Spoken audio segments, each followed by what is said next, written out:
Hello everyone, मैं हूं doctor Priyanka और आज हम बात करेंगे स्ट्रोक के बारे में कि कैसे आप सस्पेक्ट करें कि किसी पेशेंट को स्ट्रोक है। और अगर किसी को भी आप सस्पेक्ट कर रहे हैं कि हो सकता है इस पेशेंट को स्ट्रोक हो रहा है तो आप क्या करें, what should you do. Stroke के बारे में ये पता करना बहुत ज़रूरी है कि ये एक ब्लड वेसल से रिलेटेड पैथोलॉजी होती है, खून की नलियों से रिलेटेड हो सकती है। तो खून की नलियों में क्लॉट बन के ब्लड का फ्लो बंद होके एक प्रकार का स्ट्रोक हो सकता है, और ब्लड प्रेशर हाई होने की वजह से या किसी और कारण से खून की नलियां फटने की वजह से हेमरेज भी हो सकती है। ये दूसरे प्रकार का स्ट्रोक होता है। तो पहली चीज ये है।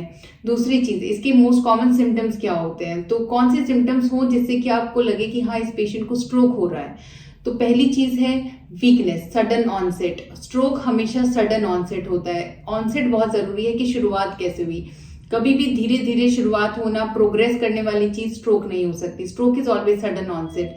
सो एकदम से होने वाली वीकनेस एक तरफ के हाथ पांव में, एकदम से होने वाला सेंसरी लॉस यानी कि टच करने पे छूने का कम पता चलना, सेंसेशन का कम हो जाना बॉडी में एक तरफ की आंख में विजन लॉस या विजुअल ब्लरिंग या दिखाई देने में कमी आना, एक तरफ का फेस ड्रूप कर जाना या डेविएट करना, या फिर हंसने पे ऐसा लगे कि एक तरफ का चेहरा मूव नहीं कर रहा है और वो दूसरी तरफ डेविएट कर रहा है। बहुत इंपॉर्टेंट सिम्टम होता है स्पीच डिसआर्थरिया, की स्पीच में दिक्कत आना, बोलने में लड़खड़ाहट आना, उसे कहते हैं डिसआर्थरिया। तो ये कुछ कॉमन सिम्टम्स हैं स्ट्रोक के। अब जरूरी नहीं है कि हर पेशेंट में स्ट्रोक के ये सारे सिम्टम्स मिले। कुछ पेशेंट्स में सिर्फ मुंह का टेढ़ापन हो सकता है, कुछ पेशेंट्स में सिर्फ वीकनेस भी हो सकती है, कुछ पेशेंट्स में सारे सिम्टम्स भी मिल सकते हैं।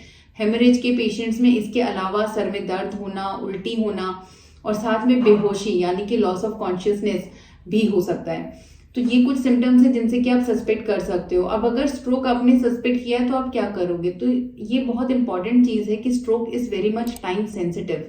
स्ट्रोक एक बहुत ही टाइम सेंसिटिव चीज होती है, क्योंकि जो खून की नली में प्रॉब्लम की वजह से सिम्टम्स आए हैं वो जिस भी ब्रेन के एरिया को सप्लाई कर रही है, वो ब्रेन एरिया अभी रिस्क पे है। उसको ब्लड सप्लाई नहीं मिल रही है, उसको ऑक्सीजन नहीं मिल रहा है, उस एरिया को एनर्जी नहीं मिल रही है। So that area is going to be dead soon. So it is a time sensitive thing. So अगर कभी भी आप किसी को स्ट्रोक सस्पेक्ट कर रहे हैं, then do not waste time. उनको तुरंत हॉस्पिटल में लेके जाएं, न्यूरोलॉजिस्ट के पास लेके जाएं, न्यूरोलॉजिस्ट को दिखाएं और इमरजेंसी में ले जाके बताएं कि उनको ये सिम्टम्स हैं और इस टाइम से आए हैं, and then a proper management, a proper treatment can be done. So share this video if you like it. If you find it useful, share it with your friends. Subscribe to the channel Sabki Sehat. Thank you.